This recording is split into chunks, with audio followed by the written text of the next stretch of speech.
Salut les petits canards, voilà un tuto qui va parler d'économie d'énergie. Et donc du coup j'ai cherché à remonter à la genèse de ce tuto. Et ce tuto en fait il commence en septembre 2022 par ça. La meilleure énergie, c'est celle qu'on ne consomme pas. Notre objectif, d'économiser environ 10% de ce qu'on consomme. Bien entendu 10% de sa facture d'électricité. Alors 10% de sa facture d'électricité c'est assez facile. On pourrait même se fixer un objectif encore plus grand. Mais là, ici, on va se concentrer sur la production d'eau chaude sanitaire. Ça fait des années qu'on pose des cumulus, des chauffe-eau électriques classiques à résistance. Pourquoi on les pose? On les pose parce que c'est pas cher, c'est en clair. C'est des équipements qui aujourd'hui valent même de moins en moins cher. Bon, la qualité va avec, je vous rassure. Mais enfin, c'est une évidence, on pose ça parce que c'est pas cher. Voilà, derrière moi là, un ballon d'eau chaude. Donc ça c'est un 200 litres, c'est un Atlantique. Je vous mets là des images en fait de ce qu'on trouve dans les grandes surfaces de bricolage. T'en veux des chauffe-eau? C'est évident que c'est pas très cher, c'est des investissements qui coûtent en gros dans les 200 balles la fourniture du chauffe-eau. Et puis quand on rajoute la pose, on arrive à 650, 700, 750 euros selon un peu les configurations de pose. Mais en gros, on est sur la base d'un investissement qui est raisonnable, enfin raisonnable. En tout cas, pas cher pour ce qui est de la production d'eau chaude sanitaire. Néanmoins, il existe depuis quelques années d'autres types de chauffe-eau. Là, aujourd'hui, dans ce tuto, on va parler des chauffe-eau thermodynamiques. On va tout voir sur le chauffe-eau thermodynamique. On va voir comment on l'installe rapidement. On va voir comment on le met en service. On va voir surtout quelle est l'économie d'énergie qu'on peut espérer en ayant posé chez soi un ballon thermodynamique. Et dans pas longtemps, c'est d'ailleurs pour cette raison qu'aujourd'hui je suis sur ce chantier, on va faire exactement le même exercice avec un chauffe-eau solaire, d'accord? Donc si ça peut vous intéresser, vous allez trouver ce tuto-là bientôt sur ma chaîne. N'oubliez pas de vous abonner. À la fin de cette vidéo, je vous fais le compte rendu global du comparatif entre un chauffe-eau électrique classique et un chauffe-eau thermodynamique.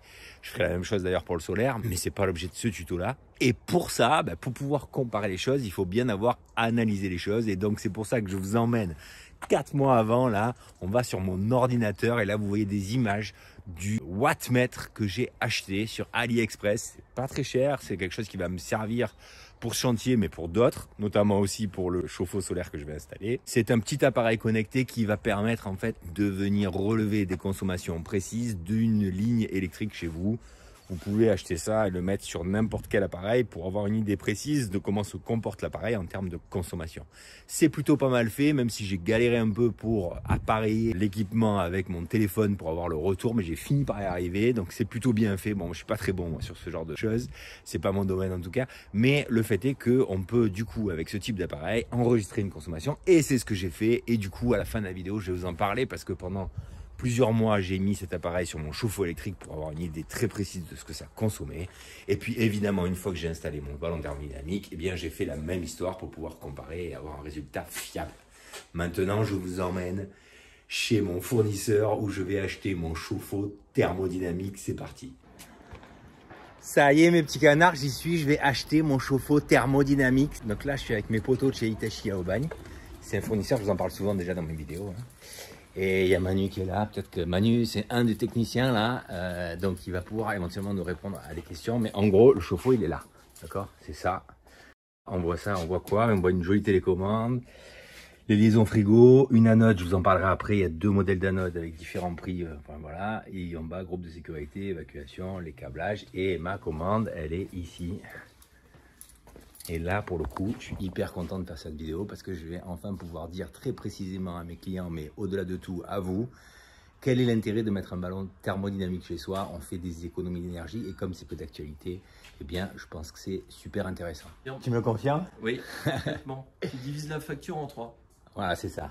Alors, explique-nous juste un truc. On parle du COP. Le COP. Ça, c'est le coefficient de performance en fait. Oui, c'est le ratio entre le kilowatt consommé et le kilowatt chaud restitué. Ok. Et là, on peut s'attendre à quelque chose, à un COP de 3, c'est ça? De 3 en moyenne sur l'année. Voilà, ça c'est une indication a priori fiable. Et sachant que le COP officiel du ballon, tu le connais? Il est de 5. De 5. Donc ça c'est en condition idéale en fait. Mais comme souvent, entre les conditions idéales, c'est un peu comme vous achetez votre voiture chez le concessionnaire, qu'on vous dit qu'elle consomme 5 litres. Et qu'à la fin, vous ne comprenez pas parce qu'elle consomme 7 litres. Donc il y a toujours un peu machin. Donc ça, comptez sur moi pour pouvoir pondérer ça. Et je vais vous dire précisément qu'est-ce que ça va donner. Avant de me décider pour Hitachi, j'ai fait 2 devis comparatifs chez les 2 fournisseurs de mon secteur avec qui j'ai l'habitude de travailler. En l'occurrence, c'est Mitsubishi et Hitachi. Il s'avère qu'en fait, c'était pas très loin l'un de l'autre. Je vais vous montrer les 2 devis. On va faire l'analyse des 2 devis. Pourquoi je choisis Hitachi? Je choisis Hitachi parce que la gueule du chauffe-eau me plaisait bien.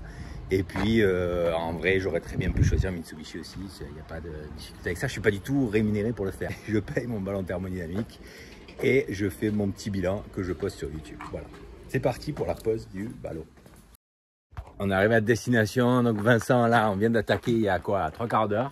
Ici, il y a une espèce de sous-sol. C'est à l'heure actuelle là qu'il y a mon chauffe-eau. Ici, là, vous voyez, exactement là où vous voyez mon doigt, dans cette zone-là, là, à gauche de la gouttière, j'ai envie de loger le compresseur parce que je pars du principe qu'il va être un peu caché par ça. Même s'il faut quand même qu'il respire, donc il ne faut pas non plus qu'il soit complètement noyé dedans. Mais enfin, là, je me dis que c'est bien. Donc là, Vincent, il a fait un trou à la carotteuse. La carotteuse est là. Pour ceux qui ne connaissent pas cet outil, sachez que sur ma chaîne, tiens d'ailleurs, je vais mettre le visuel du tuto là. On a fait un tuto sur l'utilisation de la carotteuse. Si jamais ça intéresse certains, c'est bien pratique dans certains cas, et là, c'est le cas. Ici, je vous fais rentrer dans mon sous-sol. Bon, ne regardez pas le bordel, s'il vous plaît. En ce moment, depuis le mois de septembre, depuis la rentrée, je n'ai rien eu le temps de ranger. D'accord? Donc là, on est un peu en bordel. Et ici, là-bas derrière, voilà, là, il y a mon chauffe-eau actuel. Mon chauffe-eau actuel, c'est un 200 litres. Que par rapport à la taille de ma maison, c'est insuffisant. Alors, en pratique, comme on n'est que 4, ça fonctionne bien, il n'y a pas de problème. Mais il faut toujours associer la capacité du chauffe-eau à la taille de la maison. Parce que, dans le principe, aujourd'hui, c'est nous les propriétaires de cette maison. Demain, on peut la vendre, ça peut être quelqu'un d'autre. Et en gros, il faut quand même que l'équipement qui est à l'intérieur de la maison soit assorti à la taille de la maison. Donc voilà. Donc là, le nouveau chauffe-eau qu'on met, c'est un 270 litres. Qui est sans doute plus adapté à la taille de notre maison. Ici, on a un deuxième sous-sol avec là-bas au fond une espèce de vide sanitaire. Je vous montre vite fait. Voilà. Notre trou à la carotteuse, il est là-bas, vous le voyez là-bas au fond. Notre liaison frigorifique, elle va monter là, elle va passer sur le côté, sur le haut du mur. Elle va venir ici, elle va traverser le sous-sol là. Et elle va aller jusqu'au chauffe-eau. Bon, ça n'a pas vraiment d'intérêt. Mais sachez que je vais faire un point ultra précis sur le temps que ça nous aura pris de poser le chauffe-eau en détaillant un peu les choses. Et pour que vous ayez une idée, si jamais vous êtes dans l'optique de peut-être le faire vous-même, même s'il y a une problématique autour de la mise en service, mais on va en parler après. Voilà. Là, avec Vincent, on va préparer un peu, vous allez voir quelques images en accéléré de ça, préparer le chantier. On ne va pas le finir aujourd'hui. Parce qu'on va faire ça en plus de nos journées. En fait, là, par exemple, on a fini de la peinture et il était 3 heures. Et donc, on s'est dit, allez, il nous reste 2-3 heures à bosser. On se fait ça, comme ça, on remplit bien la journée. Voilà. C'est souvent comme ça, d'ailleurs, les travaux qui avancent chez moi. C'est toujours quand il y a des petits trous quoi, dans le planning. Au grand désespoir de ma femme, évidemment. Bon, pendant que vous me voyez préparer la pose du support du compresseur de clim, je déballe mon wattmètre que j'avais commandé. Donc vous avez vu, il y avait 2 modèles, un à 27 €, l'autre à 37, quelque chose comme ça, quelques euros près. J'ai choisi le plus cher des deux parce qu'en affichage instantané, il donnait plus de données. Je suis pas très sûr que ce soit essentiel, dans le sens où les données qu'il affiche, bon, sont pas forcément essentielles. Le premier modèle est sans doute très bien dans la mesure où il est connecté en Wi-Fi à votre téléphone et il donne sans doute l'essentiel. Mais enfin, peu importe. Vous retrouverez les liens dans la description de cette vidéo si toutefois ça peut vous intéresser. Là, vous me voyez mettre le wattmètre dans mon tableau électrique. À noter que si vous avez comme moi un chauffe-eau électrique qui était sur heure pleine, heure creuse, il ne faut pas brancher le wattmètre après le système d'heure pleine et d'heure creuse parce que sinon il va sans arrêt s'éteindre et se rallumer. Et donc du coup l'activation de la ligne va s'éteindre à chaque fois. Donc il faut le mettre avant le dispositif heure pleine, heure creuse. Ça je l'ai mis plusieurs mois avant pour pouvoir analyser la consommation de mon chauffe-eau électrique que j'avais historiquement chez moi, un 200 litres blindé. Ça va Vincent, tu te régales là-bas? Le pauvre. Bon alors voilà, donc là on voit bas au fond, ça sort du mur ici, ça monte, ça vient dans l'angle là, accroché avec des riselins régulièrement, ça vient ici, là comme ça, bon là vous voyez absolument rien, mais le principe c'est ça. Là on a le faisceau qui traverse un premier sous-sol, qui passe au-dessus de la porte, qui va être bien accroché, hein. Pour l'instant c'est du provisoire tout ça. Et puis là il faut que je débarrasse tout pour pouvoir enlever le chauffe-eau, mais en gros qu'est-ce qu'on a? En gros on a ces 2 liaisons frigorifiques, donc ça c'est du 1/4 3/8, ça c'est de la récup de chantier, c'est des chutes qui me restaient. Et ici, au niveau câblage, j'ai un 4x1,5, d'accord? Et ça, c'est pour la liaison entre l'unité extérieure et l'unité intérieure. Et un 3G2,5 pour l'alimentation du compresseur extérieur. Le compresseur extérieur, a priori, c'est un 3,5 kg de puissance. Donc, il y a fort à parier quand, si je l'avais câblé en 3x1,5, ça aurait suffi.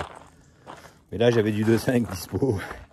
Et puis, qui peut le plus, peut le moins. Alors, concernant le câblage, là, je viens de vous dire que sans doute en 1.5, ça aurait suffi. Oui, ça aurait suffi si je n'avais alimenté que le compresseur extérieur en 1.5. Et auquel cas, dans ce cas-là, je pouvais alimenter uniquement le chauffe-eau à l'intérieur en 1.5 aussi. Parce qu'en fait, dans le chauffe-eau 1.5, il faut se rappeler qu'il y a une résistance de secours. Donc, on peut activer ou pas activer, mais enfin, si elle y est, à un moment donné, il faut qu'elle soit câblée en conséquence. Donc, si vous câblez que le compresseur extérieur, 1.5 suffit. Si vous câblez que le cumulus intérieur, 1.5 suffit aussi. Mais si vous vous servez de la même alimentation pour alimenter à la fois le compresseur extérieur et à la fois l'unité intérieure, eh bien, il faudra passer en 2.5. Parce qu'au niveau ampérage, on les a là. On a 7,4 plus 7,9, 15,4 ampères en intensité max. Ça, c'est pour, donc voilà, ballon et groupe. Okay, donc la somme des deux fait qu'il vaut mieux câbler ça en 3 x 2.5. Si en revanche, on les câble individuellement, 3 x 1.5, 3 x 1.5 peuvent suffire. Voilà pour la petite correction. Voilà. Et dehors, qu'est-ce que vous avez vu en accéléré tout à l'heure? Vous avez vu la fixation du support, ça, rien de spécial. La réservation des 2 liaisons frigo. Et là, j'ai mes 2 couronnes 4G15, 3 x 2.5 qui sont en attente. Ensuite, dans le contenu de la commande, ben, qu'est-ce qu'on a? En fait, on a un compresseur extérieur. C'est celui-là. Voilà, c'est un 35. Ouais. Et là, le ballon thermodynamique. Ici, on a des petits accessoires. Donc ça, j'y reviendrai un peu plus tard, mais ça, c'est des anodes. J'en ai besoin que d'une, mais j'en ai pris une de rechange. Ok. Un siphon, ça, c'est une vanne thermostatique. Je vous expliquerai après ce que c'est. Et ici, là, j'ai un groupe de sécurité et 2 raccords diélectriques. Voilà. Bon, ça, on verra tout après. Là, le but pour aujourd'hui, c'est de mettre le compresseur sur son support, le boulonner comme ça c'est fait. On aura passé les réseaux et ensuite il faudra que je prenne du temps pour débarrasser mon sous-sol pour faire la place pour pouvoir travailler correctement sur le chauffe-eau à l'intérieur. Bon, je vous disais avant qu'on soit coupé par ce tocard que je suis, je vais donc enregistrer la consommation de mon ancien chauffe-eau électrique pour pouvoir bien la comparer avec le nouveau chauffe-eau électrique parce qu'évidemment j'ai laissé mon wattmètre et j'ai tout noté. Vous verrez ça à la fin de la vidéo. Là, vous nous voyez finir de poser le compresseur. Bon, rien de spécial à ce niveau-là. Si la partie installation, c'est pas quelque chose qui vous intéresse par-dessus tout, n'hésitez surtout pas. La vidéo, elle est chapitrée, donc vous pouvez tout à fait aller au dernier chapitre qui sera la conclusion et l'analyse des données. J'ai fait un tableur Excel qui va vous permettre d'y voir un peu clair. Voilà. Bon voilà, il est là, il attend notre prochain passage, on sera là pour tout filmer. Bon, on a vidangé le chauffe-eau. Une petite astuce là, pour vidanger le chauffe-eau. Soit vous tournez la molette du groupe de sécurité et puis vous attendez des heures et des heures et des heures parce qu'en fait le débit est tout faible. Soit vous faites comme nous, vous prenez un petit tuyau d'arrosage, vous venez brancher à l'eau froide, d'accord, après avoir enlevé le groupe de sécurité.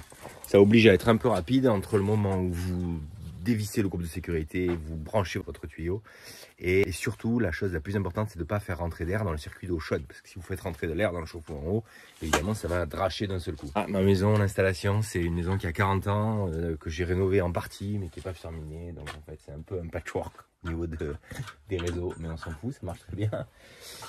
Donc là on va mettre donc le chauffe-eau 300 litres qui lui est sur pied, donc il n'est pas accroché au mur, on va le poser là, sur la dalle qui est là et on va commencer à raccorder le nouveau chauffe-eau. Ça c'est assez basique hein, je pense globalement, et puis ensuite c'est surtout une mise en service de clim complètement classique, c'est à dire qu'en fait ici là dehors on se souvient qu'il y a mon compresseur, il y a mes cuivres en attente, là on va commencer à travailler un peu là-dessus. On va raccorder électriquement tout ça et puis à un moment donné, bah, il va falloir faire une mise en service. Comme on fait une mise en service en clim, c'est d'ailleurs ce qui est très dommage, mais bon, c'est un peu comme toujours dans la clim. C'est qu'à un moment donné, il y a cette opération qui nécessite la participation d'un professionnel avec une attestation de capacité. Nous on l'a, donc c'est cool, mais c'est vrai que pour les gens qui veulent par exemple s'installer eux-mêmes le chauffe-eau, mais ça je vais vous en parler à la fin de la vidéo. Je pense qu'il faudrait que les choses bougent à ce niveau-là, enfin, que les choses soient un petit peu plus simples. Pour les particuliers qui devraient avoir une possibilité d'accès assez facile à ce type d'installation sans non plus passer par un professionnel qui voilà, va vendre un petit peu des fournitures, un appareil qui coûte cher et donc voilà. Là on en parle à la fin de la vidéo, je vous ferai part de mon sentiment là-dessus. Voilà. Allez, on continue l'installation. Donc, chauffe-eau thermodynamique, enfin chauffe-eau sur pied, c'est la plupart du temps c'est comme ça. L'eau chaude elle sort ici. On en profite, il y a l'anode, d'accord? Donc ça, c'est les anodes qui sont à remplacer. Et a priori, c'est une fois par an qu'il faut changer l'anode. Ici, une fois qu'on a enlevé le cache, on a les 2 connexions frigorifiques, d'accord? Qui sont reliées au réseau. Et ici, on a l'entrée en eau froide, cold water, c'est marqué dessus, donc ça, pas de souci. On va maintenant reprendre les évacuations et un petit peu les arrivées d'eau pour que ce soit un peu plus adapté, même si on va pas tout refaire parce qu'on n'a pas le temps de tout refaire. Là, il y a les accessoires. Alors les accessoires, ici on a un petit schéma de câblage qu'ils m'ont imprimé. Ici on a le groupe de sécurité. Alors ça, c'est un groupe de sécurité horizontal, d'accord, qui du coup est beaucoup plus cher que, enfin beaucoup plus cher. Oui, ça coûte le double d'un groupe de sécurité vertical. Mais là, comme on a une sortie latérale et on n'est pas en dessous du chauffe-eau, c'est ce type de groupe qu'il nous faut. Ici, on a 2 raccordiers électriques. Donc ça, c'est pour protéger le chauffe-eau quand on a des canalisations en partie en cuivre au moins. Ensuite, on a un petit appareil que je n'ai jamais posé. C'est un mitigeur thermostatique. Donc c'est ça, ce petit accessoire. Et ça, c'est un accessoire qui permet de garantir le fait de ne pas avoir une eau trop chaude dans le réseau. C'est-à-dire qu'à un moment donné, il va reprendre l'eau froide pour pouvoir mitiger les deux eaux et garantir à l'utilisateur final au robinet de ne pas avoir une eau qui devienne trop chaude par moment. Bon, ils disent que c'est obligatoire, qu'il faut le poser. Je pense que c'est comme toujours, ceinture et bretelles. Les fabricants, ils se bardent de petite sécurité pour être sûr de ne pas avoir de soucis. Bon, bref. Ici, on a donc notre eau froide. Ça, je compte pas changer tout ça. Avec un flexible, on viendra chercher l'eau froide qui sera de ce côté-là du chauffe-eau. En revanche, l'eau chaude, là, lui, ce tuyau, il n'a pas vraiment de sens. Donc, je pense qu'on va revenir ici. Et on va soit le boucher ici et à ce moment-là, se raccorder là pour l'eau chaude. C'est peut-être ça qu'on va faire. Soit se raccorder à nouveau là et garder ce bouchon-là en attente. On verra. Voilà. Et puis l'évacuation, donc elle est légèrement trop haute, on va la redescendre et la refaire passer un peu plus basse pour arriver pile poil à la bonne hauteur sur le côté. Voilà. Alors l'ancien chauffe-eau, il n'est pas si vieux que ça, cet ancien chauffe-eau, d'accord? Donc si on veut espérer pouvoir le repasser quelque part quelques années, eh bien une chose qu'il faut savoir, c'est qu'un chauffe-eau qui est démonté et qui va être utilisé, on ne sait pas trop quand, il convient de boucher les 2 tuyaux pour pas que l'air à l'intérieur ait tendance à créer un maximum de corrosion. Donc là, je vais mettre un joint fibre et je vais boucher mon chauffe-eau pour que... Non, je vais mettre 2 joints caoutchouc d'ailleurs. Et je vais boucher mon chauffe-eau pour que il vieillisse bien en fait. Il n'y ait pas de problème avec ça, qu'on puisse éventuellement l'utiliser. Ce chauffe-eau, je l'avais changé, je sais plus, il n'y avait pas très longtemps, genre 2 ans et demi. Donc là, tu fais le joint filasse de ça là-dessus, ok? Ah, c'est dur, c'est bon signe, Vincent. Quand c'est dur, c'est qu'il n'y a pas de fuite. Pas de problème. Si les raccords filasse, vous connaissez pas, ça vous inquiète, ou vous savez pas trop si c'est pour vous ou pas, allez sur ma chaîne, il y a un tuto là-dessus. Avec ce tuto-là, normalement, vous ne pouvez pas rater vos raccords filasse. Ça, c'est un raccord à sertir le cuivre. Ça se rentre comme ça à l'intérieur. J'ai mis les bonnes mâchoires, d'accord, qui correspondent à mon sertissage. J'ouvre mes mâchoires. Je viens ici, donc je vérifie que mon raccord est bien en haut. Je viens ici, je me mets autour du cuivre et là, j'ai plus qu'à appuyer sur le bouton. Il n'y a plus de pile.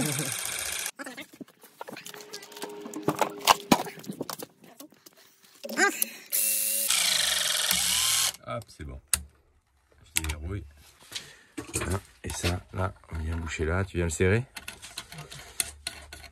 Donc là, on a bouché avec 2 joints caoutchouc, d'accord, et pas des joints fibres, c'est mieux. Parce qu'un joint fibre, s'il n'est pas en contact avec l'eau, l'air de rien, il peut laisser passer de l'air. Alors, à mon avis, c'est infime, hein, mais enfin, sur le principe, on groupe de sécurité.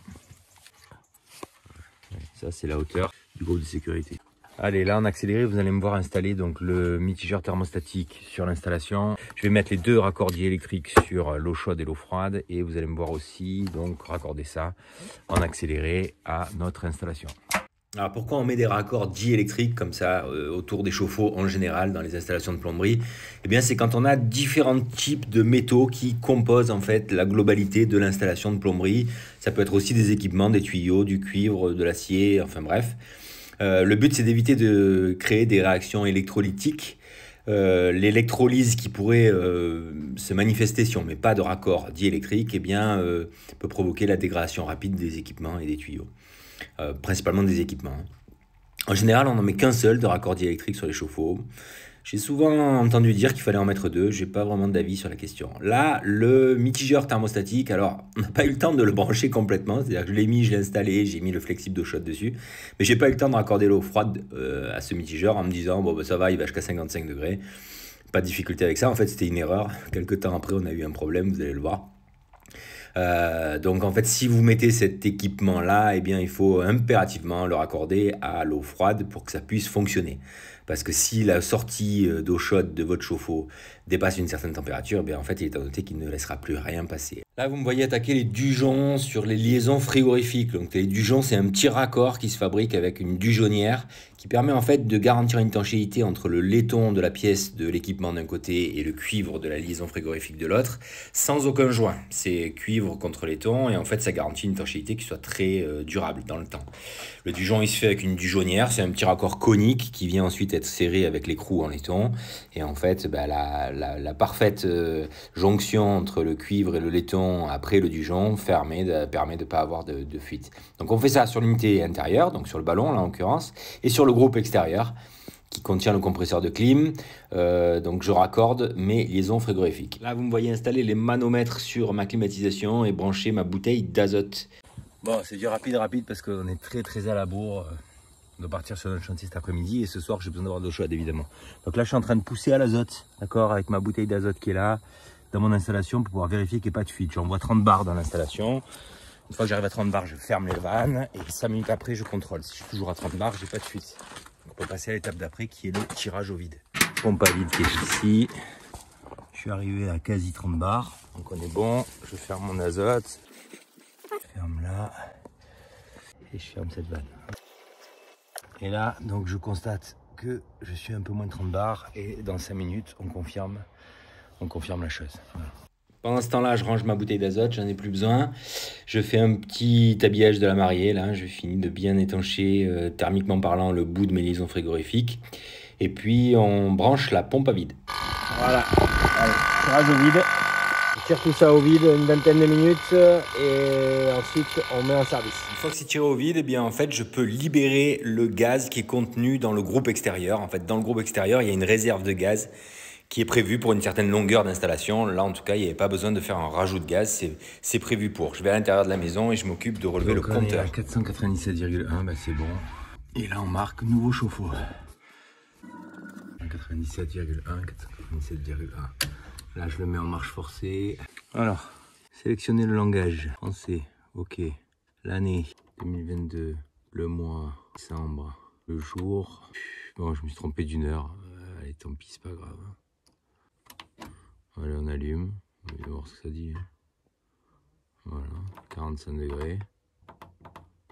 Allez, on va demander 50 degrés. Oh, désolé, hein, j'ai perdu la notice. En plus, elle doit être quelque part dans mon bordel, mais je sais pas où elle est. Bon, j'espère que ça va marcher. Ce qu'on va juste vérifier, c'est que dehors, le compresseur se met en route. Ouais, c'est bon. Ça souffle, les feuilles bougent. Bon, écoute, ben ça, normalement, ça devrait être bon. On verra ce soir. Ah, il est bon, le mec. J'arrive du boulot, là. Il est 18h30. Et je me dis, je vais vite aller voir mon chauffe-eau à combien de température il est. Et là, j'arrive. Qu'est-ce qui se passe? Il est tout éteint. Du coup, j'essaie de l'allumer. Bah, c'est le bouton. Bah, ça s'allume pas. Pourquoi ça s'allume pas? Parce que je suis un âne. Je suis débile. En fait, mon chauffe-eau, il est encore sur les heures pleine heure creuse. Donc, en fait, qu'est-ce qui s'est passé? Tout à l'heure, je l'ai mis en marche forcée quand je suis parti.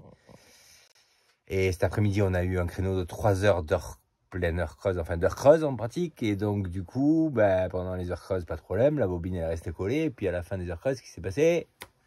Shutdown. Voilà. Donc ça m'a éteint mon chauffe-eau, donc je sais pas comment va être mon eau chaude.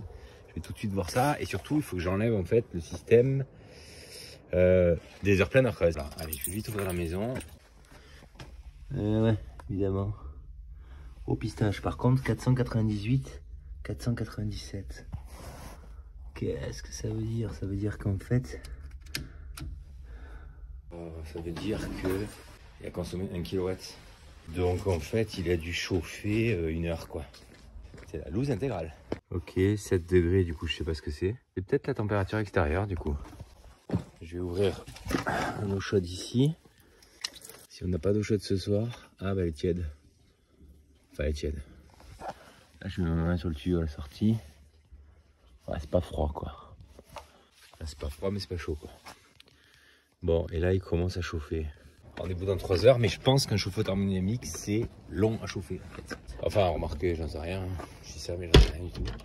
Mais je le saurai, je vais vous le dire. Ne vous inquiétez pas, je vais vous le dire. Bon, là, on voit que ça y est, il clignote, là. Ce que je vais faire tout de suite, sur mon contacteur jour-nuit qui est ici, là, Je vais tout de suite déconnecter un des deux pôles de la bobine. Déconnecte ça.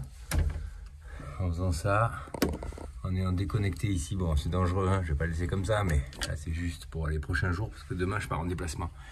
Donc là maintenant, en ayant déconnecté un des deux pôles de la bobine, qu'est-ce qui va se passer? Eh bien mon contacteur jour-nuit, il va rester forcément en marche forcée. Ok. Donc ça, c'est bon, c'est réglé. Je vais faire un petit essai de monter la température à 55 degrés. Bon, ce matin, avant de partir, je l'ai mis sur 55 degrés, vous venez de le voir à l'instant. Bon, c'était ce matin ça. Puis je suis parti dans les Alpes travailler sur ma maison conteneur. Et là, j'ai eu le coup de fil à 19 h de ma femme, pas très contente, des enfants, pas très contents, pas d'eau chaude dans la maison. Parce qu'en fait, il se trouve que quand on envoie 55 degrés à l'entrée de ce mitigeur thermostatique, bien comme je pense qu'il est bridé à 55 degrés, en fait, il laisse plus rien passer, donc il n'y avait pas d'eau chaude. J'ai pas le temps là de le brancher à l'eau froide comme ça devrait être depuis le départ. Il est 9 h 30, toujours pas d'eau chaude, ils attendent. Donc je suis même pas monté parce que je vais me faire défoncer. Donc j'ai simplement l'enlever là vite fait et puis mettre en direct l'eau chaude dessus de manière à ce que puisse avoir un peu d'eau chaude pour se laver.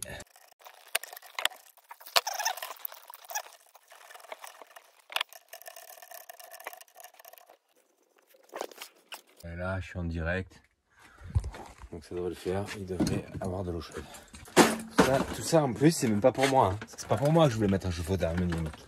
C'est juste pour faire un tuto pour vous. Pour vous dire si c'est bien ou c'est pas bien. Voilà. Vous aurez compris, à cause de vous, je vais me faire défoncer. Voilà. Allez, bonne soirée. Bon, de la même manière que je l'avais fait pour mon chauffe-eau classique blindé que j'avais avant, eh bien j'ai noté de temps en temps l'index de mon compteur d'énergie pour avoir une idée, en fonction des réglages que je faisais, des différentes évolutions de ma consommation. Je suis aussi allé sur mon application EDF Bleu Ciel pour relever les créneaux d'heure pleine, heure creuse que j'avais avec mon abonnement, afin de pouvoir faire un réglage. Là, j'ai donc fait la mesure de la différence de consommation entre le 45 degrés et le 55 degrés. Là, maintenant, ça fait un petit moment que j'utilise le chauffe-eau, donc je commence à avoir une petite idée de comment je vais le programmer pour avoir mon régime de fonctionnement que j'estime être idéal. Je suis pas du tout un spécialiste, hein, donc vraiment les choix que je vais faire n'engagent que moi. Je vous invite à faire des recherches de votre côté si vous voulez un petit peu affiner les choses. Mais voilà ce que moi je vais faire. Je vais lui faire une programmation à mon chauffe-eau pour qu'il ne chauffe déjà que pendant les heures creuses. Parce qu'en fait, il se trouve que j'ai encore à l'heure actuelle un abonnement heure pleine, heure creuse. C'est lié au fait qu'avant, avec mon chauffe-eau électrique, eh bien, en fait, c'était assez naturel de se dire on le met sur les heures pleines, heures creuses. Enfin, en l'occurrence, on le fait chauffer sur les heures creuses. Ça, c'est un sujet, c'est un débat même, je dirais. Ça pourrait faire l'objet d'un tuto, l'analyse d'une facture EDF. D'ailleurs, je vous invite à le faire si jamais vous ne l'avez jamais fait. C'est d'aller voir un petit peu votre consommation en heure pleine et en heure creuse pour être sûr d'avoir la meilleure formule à votre disposition. Mais il y a plein d'éléments à prendre en considération, notamment aussi l'aspect écologique des choses, parce que les heures pleines, heures creuses ont été créées pour soulager notre réseau électrique en France. Et donc, du coup, le fait qu'il y ait une grande partie de la population, enfin une bonne partie de la population qui soit sur les heures creuses, eh bien, en fait, c'est un atout pour la sauvegarde de notre réseau électrique. Donc, bon, je ne sais pas si on peut conseiller à tout le monde de repasser en heure pleine. Mais enfin, bon, c'est un autre débat.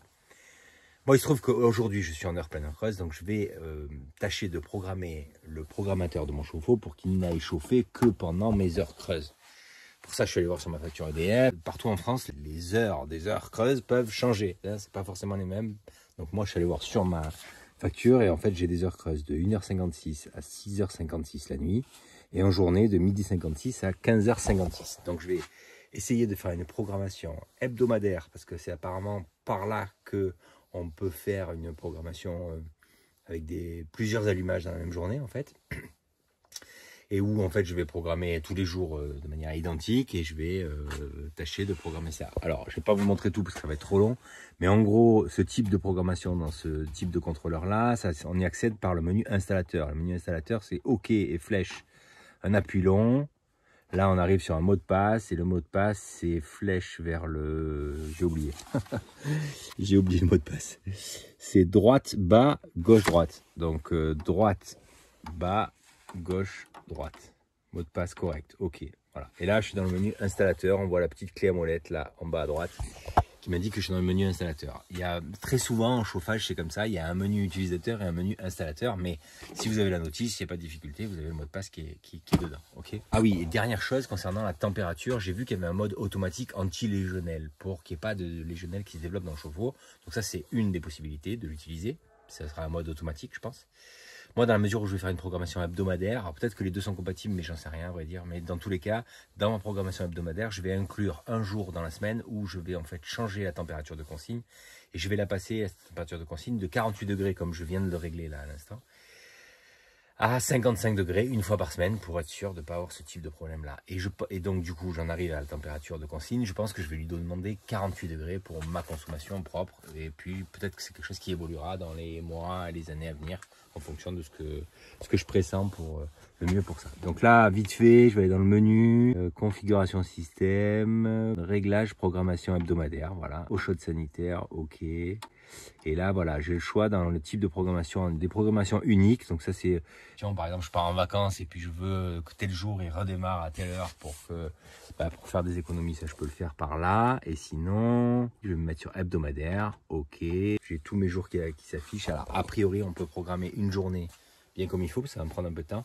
Et ensuite, la dupliquer sur les autres jours. Je vous confirme ça juste après. Je ne vais pas tout filmer parce que ça sert à rien. Et ça risque d'être un peu long. Surtout que c'est la première fois que je le fais. Donc voilà.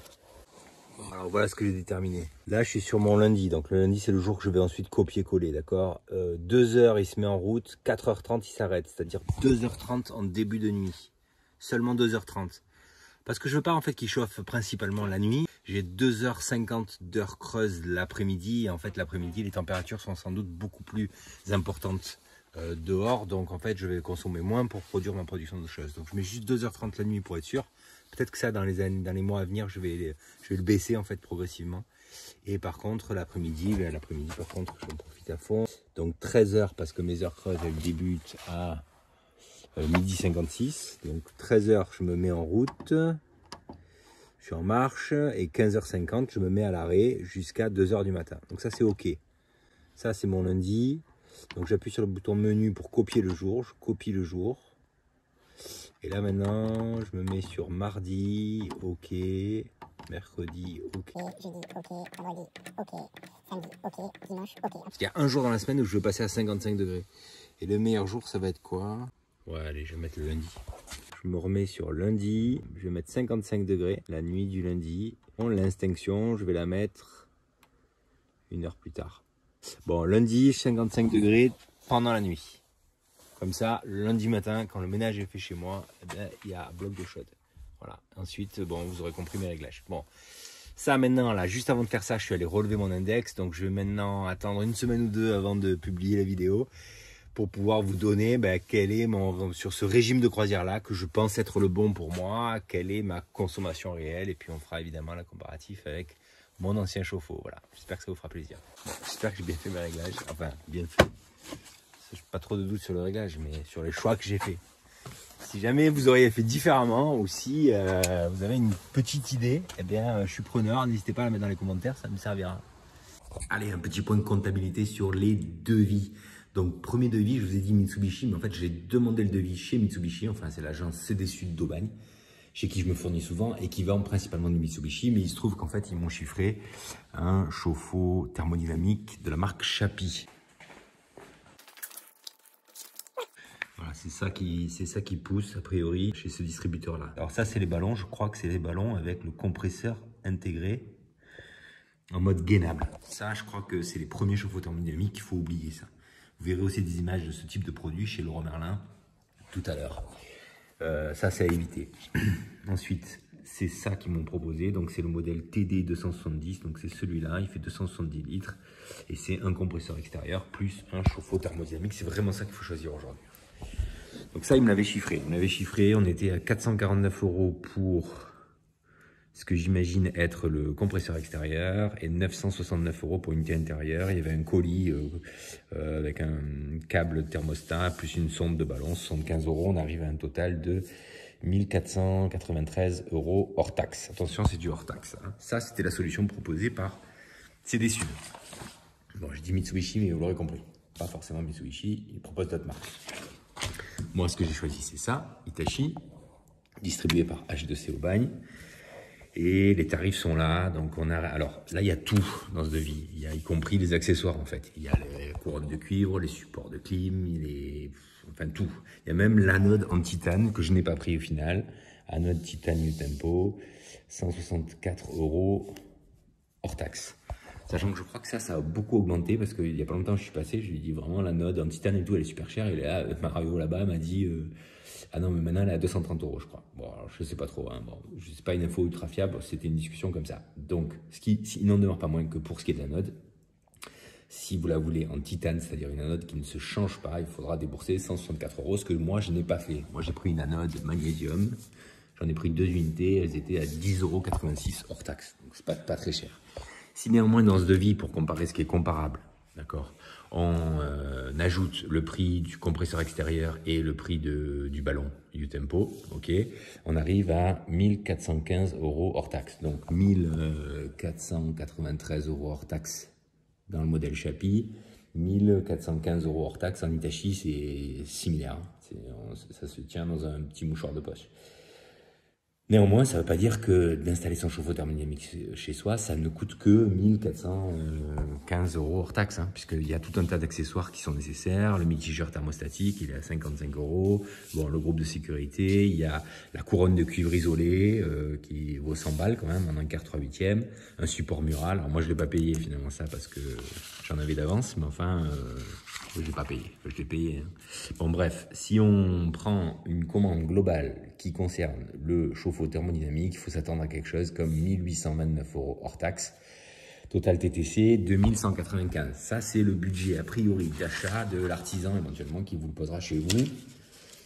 Et si vous trouvez une solution dont on parlera après, eh bien, c'est en gros la totalité de ce qu'il va falloir acheter pour pouvoir poser un chauffe-eau thermodynamique. Et ça ne comprend pas quelques petits accessoires comme par exemple le câble, la visserie, la quincaillerie, les colsons, les embases à colsons pour accrocher vos liaisons, voilà. Toute cette petite quincaillerie, mais ça ne va pas chercher bien loin.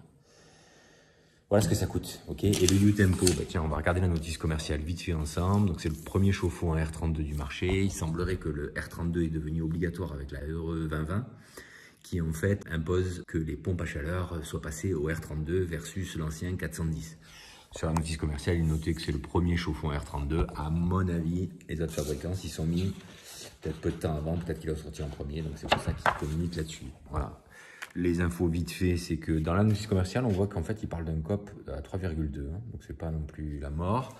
Attention, parce que je vous ai dit un peu plus tard qu'il faut 3 heures pour chauffer 100% du ballon, mais en réalité, il y a un petit astérix, c'est que si on se relève, si on s'en réfère au petit astérix, c'est sur le modèle 190 litres. Moi, j'ai le 270, donc peut-être que c'est un peu plus de temps que ça. Ok. Ah bah, il est là. Temps de chauffe, 3h30. Voilà.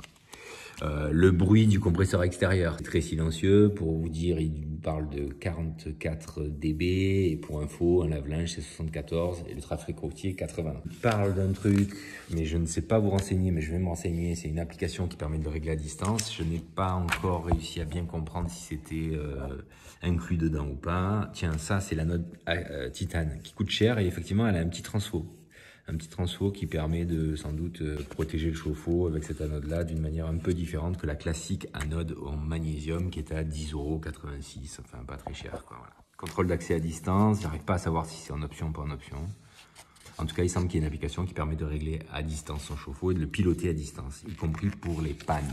Ah oui, elle est compatible avec le Taoma de Somfy. Si toutefois vous êtes ultra connecté avec du Somfy chez vous, il semblerait que... Mais c'est en option aussi, donc à mon avis, il y a un petit boîtier, je le vois bien venir, il doit y avoir un petit boîtier qui permet de rendre compatible les deux systèmes. Ça, c'était le petit bilan coût du chauffe-eau que j'ai choisi, mais aussi du concurrent, pour avoir une petite idée de ce que ça coûte. Voilà. Bon, ça fait ce petit bilan consommation, guide d'achat, choix d'achat, vous appelez ça comme vous voulez. Je vous emmène là sur mon ordinateur. Donc j'ai fait un Google Sheet. Ce Google Sheet, il est fait pour que je puisse, je l'espère, facilement partager un lien qui vous donne accès à ce fichier-là pour aller le voir si vous avez envie d'aller le voir, parce que peut-être que je ne vais pas tout pouvoir expliquer comme il faut du premier coup. Peut-être aussi qu'il y a des petites coquilles qui s'y logent, je pense pas, mais c'est possible.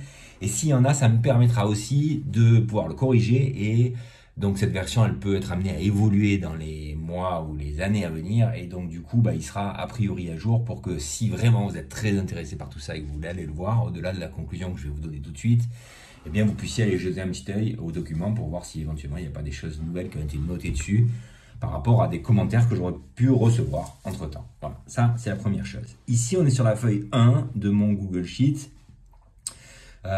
Où en fait je reprends tous les index que j'avais relevés là. Donc ça, je les ai relevés un peu manuellement, j'ai fait aussi un peu des captures d'écran, je vous le montre là au fur et à mesure, donc pour pouvoir avoir une idée précise de ce que consommait l'ancien chauffe-eau blindé. Donc l'ancien chauffe-eau blindé, il est là. On constate sur l'ancien chauffe-eau blindé que j'ai relevé au total 72 jours de consommation, avec une consommation sur la période totale de 497 et une consommation moyenne journalière de 6,9. C'est bien ça qui est important. De la même manière, à partir du 5-12, du 5 décembre, j'ai installé mon chauffe-eau thermodynamique et j'ai fait la même histoire, j'ai relevé tous les index. Alors à noter que le premier index, là, 7,2, il est plus élevé parce qu'en fait c'était la première mise en chauffe du chauffe-eau, donc celui-là je l'ai exclu du calcul de la moyenne. Au total, j'ai relevé un total de 50 jours sur le chauffe-eau thermodynamique, ce qui me donne une moyenne sur la période de 2,4 kW par jour de consommation. Alors ça a évolué un petit peu en fonction des paramétrages que j'ai fait. J'ai quand même fait une moyenne globale sur la période pour avoir une idée. Ce qui veut aussi dire que peut-être je consommais un peu moins sur la fin parce que j'avais fait mon nouveau paramétrage où je le bridais un petit peu. Sachant que les paramétrages, vous m'avez vu la mettre un petit peu de nuit et un petit peu d'après-midi. En fait, ce que j'ai fait 4 jours après ou 3 jours après, c'est que j'ai fait un paramétrage ici, là, où j'ai seulement mis mon chauffe-eau thermodynamique sur les 3 heures creuses de l'après-midi. Il est à noter que j'avais eu l'impression un jour de manquer un peu d'eau chaude, donc je l'ai augmenté d'1 heure ce délai-là. Je l'ai un peu bridé en fait, mais après maintenant je suis à 4 heures, donc je pense qu'il travaille, enfin il fait son cycle complet. Pas de difficulté avec ça. Et j'ai légèrement modifié les températures, je sais plus où on a été, mais en gros je suis à 50 degrés en température linéaire classique, et avec un passage à 55 degrés le lundi pour la légionnaire. Bon, ça, j'y reviens pas. Ça me donne une conso moyenne journalière de 2,4. Sans doute que ça peut être un tout petit peu moins si je prenais que les derniers chiffres, mais franchement, c'est un mouchoir de poche, donc ça sert à rien d'aller chercher plus loin pour ce qui est de se faire une petite analyse et une conclusion. En feuille 2 de mon Google Sheet, vous allez trouver un petit résumé, donc c'est ce que je viens de vous dire. L'ancien chauffe-eau blindé, il conso moyenne journalière de 6,9. Le nouveau chauffe-eau thermodynamique, conso moyenne journalière de 2,4 kW. Donc si on reprend ces deux chiffres-là, par un rapide calcul, on se dit qu'il consomme 2,87 fois moins d'énergie que le chauffe-eau électrique classique. C'est, pour moi, je trouve ça très bien. C'est-à-dire d'abord, je trouve que c'est conforme à ce qu'ils annoncent. Ils disent 3 fois moins, même des fois un tout petit peu plus. Mais ce qu'il faut dire, pour être très honnête, c'est que je fais cet essai et ces enregistrements sur le mois de décembre et janvier. Donc il fait froid. Décembre c'était doux, mais janvier c'était froid. Donc il y a de toute évidence fort à parier que sur la période estivale, eh bien les chaleurs dehors sont telles que mon chauffe-eau thermodynamique va beaucoup moins consommer. Donc je pense que les 3 ou 3,2 fois moins que le chauffe-eau électrique classique, je pense que c'est un chiffre qui est pas à voler. Voilà. Je suis souvent déçu moi par ce genre d'arguments commerciaux ou ce genre de petites phrases notées dans les notices des produits. Là, je dois dire que je suis agréablement surpris. Je suis à peu près certain que ils respectent l'engagement qu'ils ont pris. Je fais pas la pub. Hein. De toute façon, vous allez voir ma conclusion.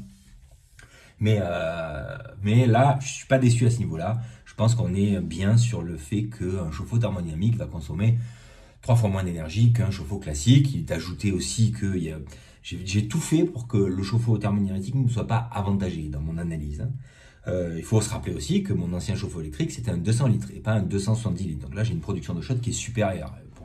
Pour faire la vraie comparaison, il aurait fallu que les deux fassent 270 litres. Mais enfin, c'est la même consommation d'eau chaude, en tout cas, qui est consommée dans mon habitation parce qu'on n'a pas eu de nouveaux enfants ou quoi que ce soit d'autre qui ait changé dans nos habitudes. Feuille 3. Voilà un peu les enseignements qu'on peut tirer de tout ça. J'ai rapporté ça à la consommation financière en fait, électrique. Donc je suis allé chercher le prix de mon kilowatt en heure creuse. Alors moi j'ai un abonnement à pleine heure creuse, donc je l'ai fait comme ça. Il est évident que si j'avais pris un abonnement sans les heures pleine heure creuse, le prix de mon kilowatt serait supérieur et donc du coup ça viendrait un petit peu encore accentuer l'avantage entre guillemets au chauffe-eau thermodynamique. Mais on va rester là-dessus parce qu'on reste sur quelque chose de concret. Je suis en heure creuse, mon kilowatt il coûte 0,13 centimes, 0,13 euros, 13 centimes d'euros. Le coût annuel avec mon chauffe-eau 200 litres blindé, c'est 338 € de coût d'énergie pour chauffer ma production d'eau chaude sanitaire avec ce type de chauffe-eau-là. Et ma nouvelle consommation avec le 270 litres, je suis à 117,88 €. C'est quand même beaucoup moins. Ça fait plaisir. Ça fait une économie annuelle de 206 €. Attention que dans ce calcul, vous voyez que là, ici, j'ai bien enlevé, donc j'ai fait la différence entre le coût annuel de l'un et le coût annuel de l'autre, et j'ai enlevé le prix de l'anode, parce que sur le chauffe-eau thermodynamique, il est à noter qu'on nous dit il faut remplacer l'anode. Enfin, il faut la contrôler une fois par an, et si nécessaire, la changer. Je pense qu'en réalité, on la change pas une fois par an, j'en suis même à peu près sûr. Mais disons que voilà, je veux pas avoir quelque chose à me reprocher dans l'analyse, donc on va partir sur le principe qu'on change, on met une anode magnésium par an, nouvelle, dans le chauffe-eau. Bon, ça vaut 15 balles hein, ou 14 € TTC. Bon, c'est pas ultra cher, mais enfin, c'est quand même 15 € sur la différence de coût, donc ça peut sans doute avoir une différence, même si c'est, je pense, pas énorme. On va maintenant s'intéresser aux tarifs des deux chauffe-eau fournis et posés par un artisan. Là, on parle vraiment pas du particulier qui va s'installer soi-même, on parle du particulier qui n'a pas forcément les compétences et donc fait poser chez lui soit un chauffe-eau en remplacement, hein, soit un chauffe-eau électrique classique, soit un chauffe-eau thermodynamique tel que celui que j'ai posé. Bon, les deux coûts sont là, 680 € hors taxe pour le chauffe-eau électrique classique, 748 € TTC, le chauffe-eau thermodynamique, 2829 € hors taxe, 3111 € TTC. Voilà. Différence entre les deux solutions, il y a 2363 € TTC d'écart entre les deux solutions. Les petits nota bene que j'ai mis à droite là ici, c'est pour vous expliquer comment j'ai fait le prix de la fourniture et de la pose. Alors, c'est un mix entre le prix de marché, le mix entre mes habitudes à moi en tant qu'artisan. Je pense qu'on se situe à peu près autour de ça, en théorie. Un chauffe-eau classique, bon, c'est à peu près ça. En gros, vous allez payer 200 € hors taxe, vous avez 20 € de groupe de sécurité et de siphon. Un forfait de pose à 460, on arrive au prix. Voilà. Pour le thermodynamique, le forfait de pose il est à 1000 €, plus les 1829 € hors taxe de fourniture qu'on a déjà vu un peu tout à l'heure, sur lequel j'ai enlevé l'anode titane et j'ai rajouté un petit volume de prix pour ce qui est du câble et des fournitures. Voilà. On tombe à peu près sur la même somme, à quelque chose près. Bon, c'est un forfait, hein, on n'est pas à 50 € près. Hein, voilà. Mais enfin, ça nous donne quand même une idée précise. Le forfait de pose, alors la durée de pose pour ce type de chauffe-eau, je pense que pour deux hommes sur le chantier, c'est à peu près une grosse journée, peut-être une grosse journée et quelques heures de la matinée pour un homme seul le lendemain. Donc en gros, il y a un forfait de 1000 €. Dès qu'on touche à la clim, en fait, le prix de nos journées de travail, nous artisans, il est souvent légèrement supérieur à si c'était de la plomberie classique. En tout cas, moi, par exemple, dans mon approche, c'est ce que je fais. Parce que je considère quand je fais de la clim, je dois mettre une petite part de ce que me coûte déjà l'attestation de capacité pour avoir le droit de poser des clims, une petite part de la technicité du métier, même si c'est pas vraiment beaucoup plus compliqué que la plomberie, mais en gros quand même il a fallu faire des formations, il faut chaque année se faire contrôler par un bureau de contrôle et tout ça à un moment donné ça a un coût dans la vie de l'artisan et donc ce qui fait qu'en pratique très souvent quand on pose une clim, le forfait journée qu'on a l'habitude d'ajouter à de la fourniture par exemple, il est un petit peu supérieur à quand je fais d'autres métiers, pour ma part qui fait plusieurs choses différentes. Voilà. Donc tout ça, ça nous a mis un prix de marché. Si vous avez des devis, si vous avez posé chez vous et que vous n'êtes pas tout à fait sur ces ordres de prix-là, n'hésitez pas à le mettre dans le commentaire, ça pourra vraiment servir à d'autres personnes qui pourraient le lire. Moi en tout cas, c'est ce que j'estime être juste, c'est-à-dire qu'aujourd'hui sur mon secteur, un client me demande un chauffe-eau thermodynamique de 170 litres du Tempo Hitachi. Je pense que c'est ça que je lui proposerai comme prix parce que ça me semble raisonnable, voilà, c'est mon point de vue. Donc, si on s'arrête à ça, ça nous fait une différence de coût qui est de 2300 €. Si on la divise par le nombre d'économies, par l'économie annuelle qu'on va pouvoir réaliser, eh bien en réalité, on va être rentabilisé au bout de 11 années, 11,4 ans. Ça, c'est pas tout à fait exact parce qu'en fait, en réalité, il faut se rappeler que la durée de vie d'un chauffe-eau électrique, elle est inférieure à la durée de vie d'un chauffe-eau thermodynamique. Alors ça, les durées de vie, j'ai pas lu ce que me disent les forums sur internet, j'ai pas lu ce que disent les fabricants, même si je pense qu'ils disent pas grand chose à ce niveau-là. Je vous donne juste mon avis d'installateur, d'accord? Des chauffe-eau, je connais assez bien le domaine, le chauffe-eau électrique, parce que j'en pose depuis des années, j'en pose beaucoup, j'en dépanne beaucoup, j'en change beaucoup, donc je commence à avoir une idée précise. J'ai pas voulu être trop méchant, même si peut-être que je pense que la vérité, elle est peut-être plus autour de 7 ans en moyenne, hein, que 8 ans. Aujourd'hui, c'est quand même triste, mais les chauffe-eau électriques classiques, la qualité est devenue vraiment catastrophique. Donc, Donc ça a une durée de vie de, allez, on va dire 8 ans pour être raisonnable. De la même manière, en étant raisonnable aussi, j'ai mis 12 ans pour un chauffe-eau thermodynamique. Sans doute que c'est un petit peu plus que ça, je pense. Mais là encore, je ne veux pas être accusé de gonfler les choses. Bien que, évidemment, si on met par exemple 14 ans et pas 12 ans, bah, ça a une très forte incidence sur la conclusion finale. Mais à un moment donné, il faut être raisonnable, c'est une clim, il y a un compresseur. Alors pour les deux, il y a évidemment des cas de figure où votre appareil peut avoir un problème, le compresseur claque, ou il y a une carte électronique qui flash, ou la résistance de votre chauffe-eau électrique classique, elle brûle au bout de 3 ans. Ça arrive, c'est hyper courant, j'en ai encore fait une il n'y a pas très longtemps, sur un chauffe-eau qui doit avoir 4 ou 5 ans. Bref. Je vous dis là mon ressenti d'artisan et d'installateur sur la durée de vie de ce type d'équipement. Je pense que j'ai été très raisonnable pour la durée de vie du chauffe-eau thermodynamique et j'ai été plutôt sympa sur la durée de vie du chauffe-eau. Voilà. Mais là encore, je ne veux pas pousser les gens vers une direction qui serait un peu trop édulcorée, quoi. Voilà. Donc, si on ramène tout ça à un coût d'installation annualisé sur 12 ans, eh bien, il faut rajouter une petite part de coût lié au fait qu'en fait, le chauffe-eau électrique, 12 ans, il ne va pas les tenir, donc il y a un moment donné. Donc, j'ai rajouté en fait 4 mois sur les 12, donc 4/12e du coût d'installation pour se faire une idée de ce que coûte sur une période de 12 ans le chauffe-eau électrique blindé 200 litres. On arrive à 997, donc on a une différence entre les deux qui a un petit peu baissé. Et donc, du coup, on arrive à un nombre d'années pour arriver à l'équilibre, une sorte de seuil de rentabilité, durée de vie comprise de 10,2 ans. Voilà. Donc là, une fois qu'on a dit ça, bon, spontanément, quand j'ai fait tout à l'heure, j'ai été un petit peu déçu. En fait, je pensais que ça allait être mieux que ça. Voilà. Là, on peut se dire, bon, ben ouais, sur un appareil comme ça, on a déboursé une assez grosse somme au départ. Eh bien, en fait, en réalité, on va gagner 2 ans. 2 ans, ça représente 2 fois 200 et quelques euros, hein. Donc ça représente 410 euros d'économie sur 12 ans, d'avoir choisi ce système-là, d'avoir fait un petit peu l'effort de mettre quelque chose de un peu cher au départ. C'est effectivement un peu délicat, je pense, de convaincre tout le monde avec cet argument-là. Il y a évidemment plein d'autres arguments qui peuvent entrer en jeu, d'accord ? Qui là aussi sont tous polémiques. C'est ça qui est insupportable d'ailleurs, c'est qu'en fait... j'aimerais vous dire, non mais attendez les gars, au-delà des 400 euros que vous allez gagner sur 2 ans, vous allez consommer beaucoup moins d'énergie. Donc en consommant beaucoup moins d'énergie, vous sauvegardez un petit peu la planète quelque part parce que évidemment, alors c'est vrai, je pense que c'est très vrai et je pense même que c'est sans doute ce qu'il faut retenir à la fin. Par contre, il y a d'autres choses à prendre en compte, notamment par exemple la provenance des équipements que vous installez. Le chauffe-eau électrique, je vous montre là des images, le chauffe-eau électrique classique que j'avais chez moi était fabriqué en France. Et le compresseur extérieur et mon unité intérieure de mon chauffe-eau thermodynamique, je pensais que c'était fabriqué en Europe d'ailleurs pour tout vous dire, mais en fait sur les deux il y a marqué Made in PRC ou RPC, bref.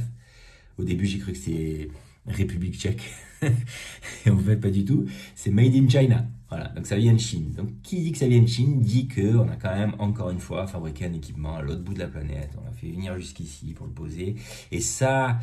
Et pour tout vous dire, je suis en train de lire la BD de Jean Covici et du coup, ça fait beaucoup réfléchir. Et en fait, je m'intéresse de plus en plus à ce mec, il est génial, je trouve. Je sais pas ce que vous en pensez, mais moi, je trouve qu'il est génial.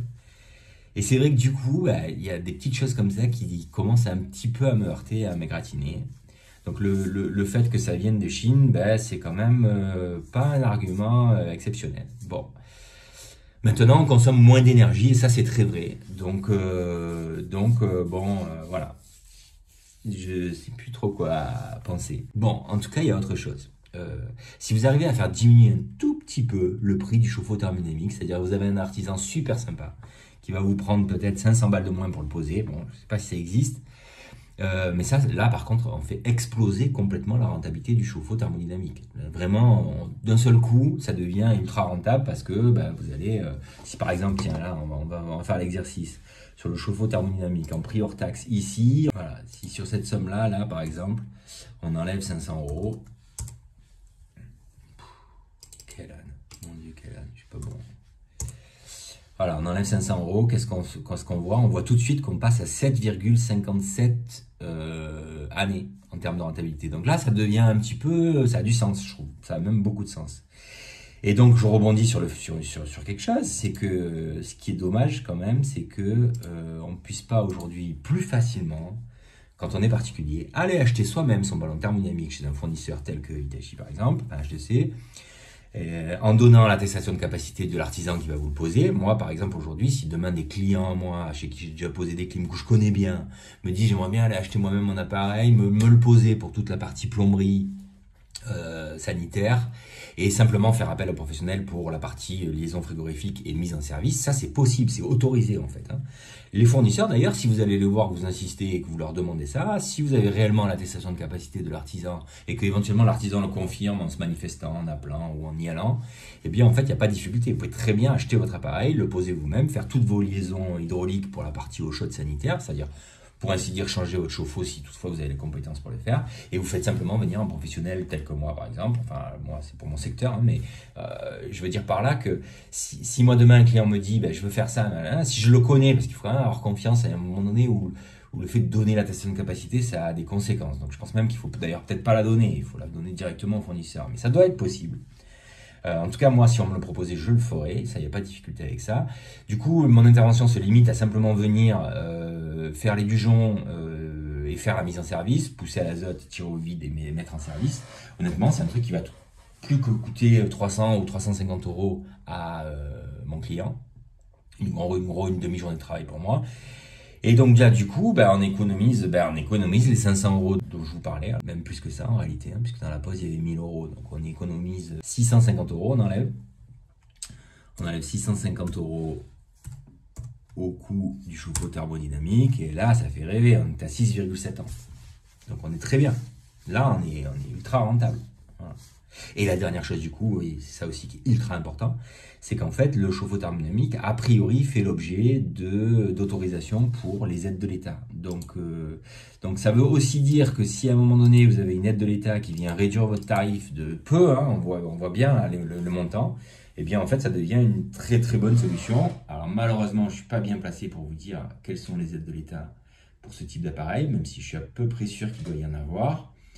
Parce que moi je suis pas RGE, j'ai jamais voulu le faire, je l'ai jamais fait. Je suis con, j'aurais dû d'ailleurs, mais bon, je l'ai jamais fait.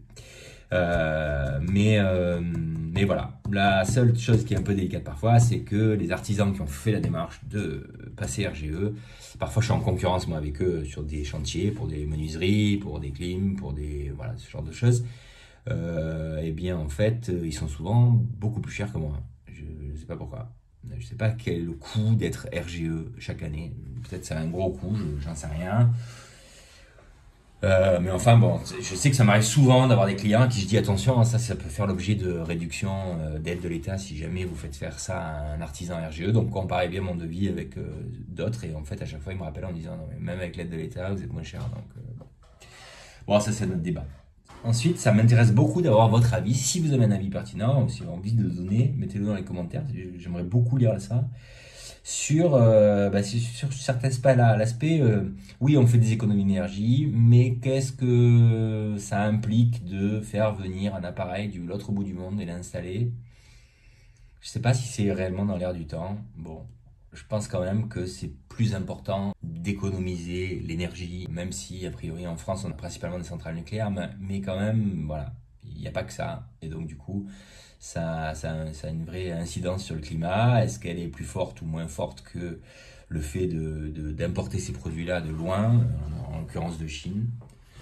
Je sais pas vous dire. Bon, ce que j'espère par-dessus tout, c'est que ce tuto vous aura servi à quelque chose, parce que franchement, ça m'a pris des semaines de le faire, et là j'ai toujours pas fini, c'est l'enfer, j'ai l'impression que c'est sans fin. Donc j'espère beaucoup que ça va vous apporter quelque chose et que vous aurez apprécié de le voir jusqu'au bout, si vous êtes encore là, j'espère qu'il y en a. Je vous remercie beaucoup. Si c'est le cas, n'hésitez pas à vous abonner à ma chaîne. Il y a beaucoup de gens qui regardent mes vidéos qui ne s'abonnent pas. Vous savez que sur YouTube, pour progresser, il faut avoir des abonnés, des abonnements. Donc franchement, si vous voulez être sympa avec moi, n'hésitez pas à vous abonner. Si vous avez des questions, mettez-les dans les commentaires. C'est qu'il y a des choses que j'ai mal expliquées. Voilà. Si vous avez des petites corrections à apporter sur différents points de mes explications, n'hésitez pas non plus à le mettre. Parce que ça permet de faire avancer le débat. Et puis, beaucoup de gens lisent les commentaires que les gens laissent sur des vidéos comme ça. Et souvent, on en apprend beaucoup. Donc, vraiment, je vous invite à partager dans les commentaires avec comme simplement mot d'ordre d'être ultra bienveillant. C'est-à-dire que si on n'est pas d'accord avec quelqu'un qui a mis un commentaire, ça ne sert à rien d'aller le défoncer. Comme souvent, je le lis à chaque fois que je me perds sur des forums, c'est une catastrophe. Je me dis, mon Dieu, les gens sont d'une agressivité hallucinante. Bon, ça ne sert à rien. Voilà, chacun peut donner son avis. et tout le monde peut y répondre sympathiquement, selon moi. C'est mieux pour vivre heureux. Voilà. Bon, merci beaucoup et je vous dis à très vite pour d'autres tutos. Bientôt, le même exercice avec le chauffe-eau solaire. Bon, laissez-moi le temps d'analyser les consommations et de faire la vidéo surtout. Mais bientôt, ça va arriver. Allez, à bientôt. Bye bye.